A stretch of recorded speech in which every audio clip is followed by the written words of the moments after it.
मोदी जी ने और अमित शाह जी ने मिल के से बड़ा राजनीतिक षड्यंत्र रचा। हमारे ऊपर कीचड़ फेंका गया। टीवी चैनलों के ऊपर डिबेट चलते थे, खबरें दिखाई जाती थी केजरीवाल भ्रष्ट है, केजरीवाल भ्रष्ट है।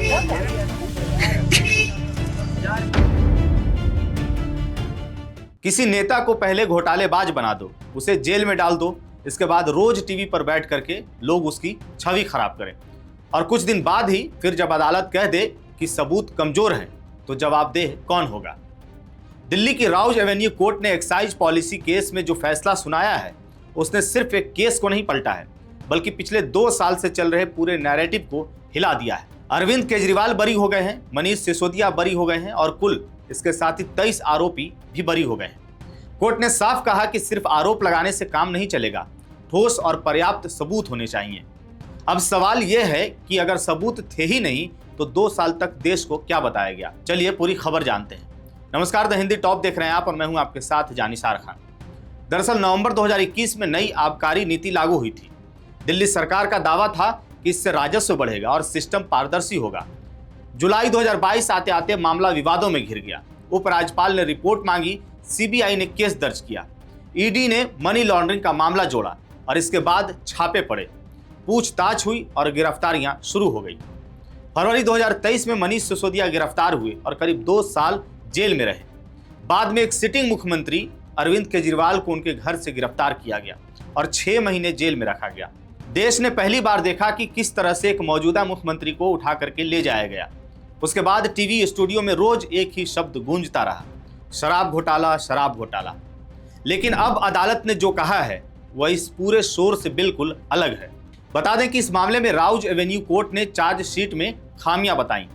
कहा कि सबूत कमजोर हैं, कई बिंदुओं पर संतोषजनक जवाब नहीं दिया गया और प्रथम दृष्टया मामला नहीं बनता। अदालत ने साफ शब्दों में कहा कि जब किसी संवैधानिक पद पर बैठे व्यक्ति पर गंभीर आरोप लगाए जाते हैं तो उन्हें साबित करने के लिए मजबूत सामग्री की भी जरूरत होती है। सिर्फ दावा काफी नहीं होता।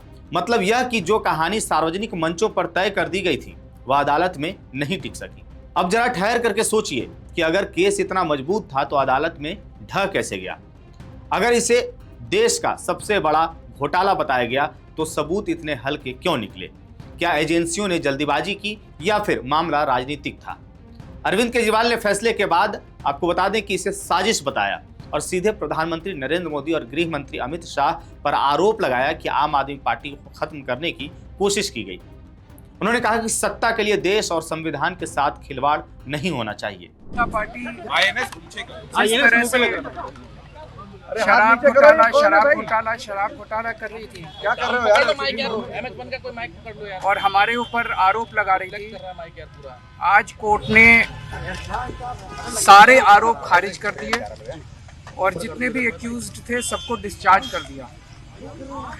हम हमेशा कहते थे सत्य की जीत होती है। थोड़ा नीचे करो यार। हमें भारतीय न्याय प्रणाली पे भरोसा है। मुंह पे जा रहे हैं सर के माइक नीचे। मैं जज साहब का बहुत बहुत शुक्रिया अदा करता हूँ जिन्होंने हमारे साथ न्याय किया, सत्य की जीत हुई। मैं हमेशा कहता था कि भगवान हमारे साथ है।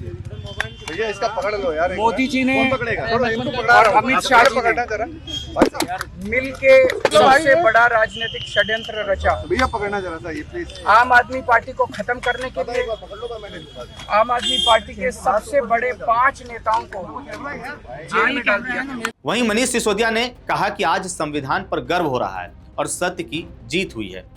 2 साल जेल में रहने के बाद उनके चेहरे पर जो थकान और भावुकता दिखी वह किसी राजनीतिक बयान से ज्यादा असरदार थी। आज एक बार फिर गर्व हो रहा है जी देश के संविधान पर, बाबा साहब अम्बेडकर पर जिन्होंने इतना शानदार संविधान दिया और सभी की जीत हुई है। अब उधर सीबीआई ने संकेत दिया है कि वह इस फैसले को हाई कोर्ट में चुनौती देगी। यह उनका कानूनी अधिकार है, लेकिन सवाल यही है कि अगर 2 साल बाद केस इस तरह ढह जाता है तो एजेंसियों की जवाबदेही क्या है? क्या कोई यह मानेगा कि जांच में कमी रही या फिर कहानी आगे बढ़ती रहेगी?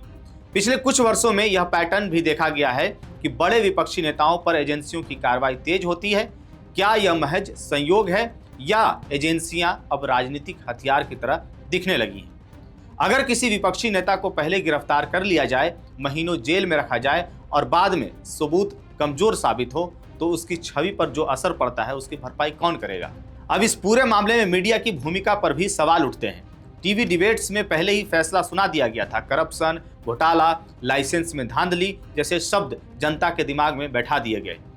अब जब अदालत कह रही है कि सबूत अपर्याप्त हैं, क्या उतनी ही ताकत से यह भी कहा जाएगा कि आरोप साबित नहीं हुए, या यह खबर कुछ दिनों में पीछे छूट जाएगी? 2021 से 2026 तक की टाइमलाइन अगर देखें तो साफ है कि यह मामला सिर्फ कानूनी नहीं, राजनीतिक भी रहा है।